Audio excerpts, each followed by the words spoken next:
අවසරයි අපේ නායක හඳුන්නේ ඓතිහාසික දිඹුලාගල ආරණ්‍ය සේනාසනය කියන්නේ ලෝක ප්‍රසිද්ධ බෞද්ධ සිද්ධාස්ථානයක්. ඔබ වහන්සේ මේ ආරණ්‍ය සේනාසනයේ 5 වන සේනාසනාධිපති වහන්සේ.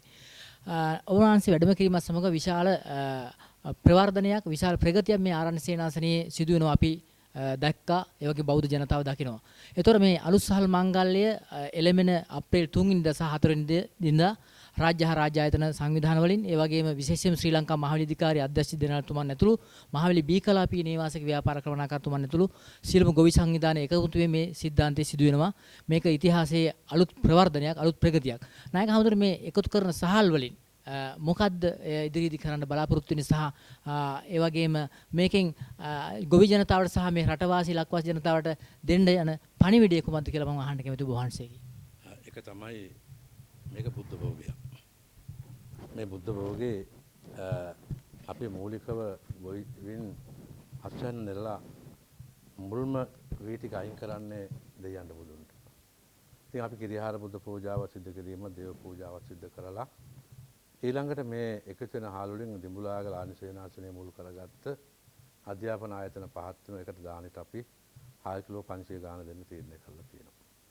ඊළඟට කුඹුරක් පිටියක් නැති අනුපවුල් වශයෙන් ජීවත් වෙන නිමල් මහත්තයා දන්නවා පැලකුතු පිරිසක් ඉන්නවා අපි ඇයට අලුත් අවුරුද්දේ බත් කණ්ඩ අලුත් සාල් පූජා පරිත්‍යාගයක් කරනවා. ඊළඟට අපි ඒකාබද්ධ දායක සභාවක් මහවැලි හැම ගමකම පන්සලක් තියෙනවා දායක සභාවේ ලේකම් සභාවදී භාණ්ඩාගාරික එකතු කරලා ඒකාබද්ධ දායක සභාවක් පිටෙව්වා.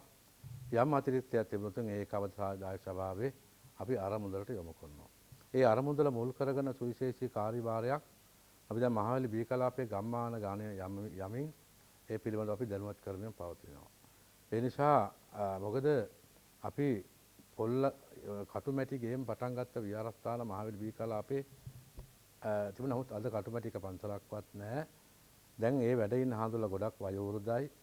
අසනීපයල් ලෙඩද්දුවක් වුණාම ඒ හාමුදුරුවරුන්ට බෙහෙත් ඒත් ටික කරගන්න බැරි වටපිටාවක් අද වර්තමානයේ තියෙනවා. එක්තැන් වුණොත් මාස 5ක් 6ක් දායකයන්ට මේක එක දිගට අල්ලගෙන යන්න බෑ. මොකද ගොවීන් ආර්ථික වශයෙන් ගොඩක් පල්ලෙහා ඉන්නේ. දායක සභාව ලොකු ශක්තිමත් අරමුදලක් නැහැ. අන්න අර ඉතුරු අතිරික්තයක් තිබොත් අර ඒකාබද්ධ දායක සභාවේ අරමුදල පීඨවල පන්සලේ වැඩ ඉන්න ආහඳුරන්ගේ ඒ අසනීප තත්වයකදී භාවිතා කිරීම තමයි අංක 1. ඊට එහා ගියපු තව මේ වෙනකොට මං හිතන්නේ හැම ගමමක්ම ආවරණය විදිහට මත්කුඩු ව්‍යාප්ත වෙලා තරණ පිටිස විනාශ මුඛයට වැටෙමින් පවතිනවා. ඒ තරුණයන් වෙනුවෙන් මානසික මෙහෙයුමක් කරන ගමන්ම යම් වැඩසටහනක් ක්‍රියාත්මක කරන්න අවශ්‍ය කරන සැලසුම් කෙටුම්පත් අපි ළඟ තියෙනවා. මම ඒ සියල්ල මේ වෙලාවේ ප්‍රකාශ කරන්න කාලයකුත් නෙමේ. අපි ගමට ගිහිල්ලා ගම තුල ඒක ස්ථාපිත කරන අවශ්‍ය කටයුතු කාරණා සිදු කරගෙන යනවා.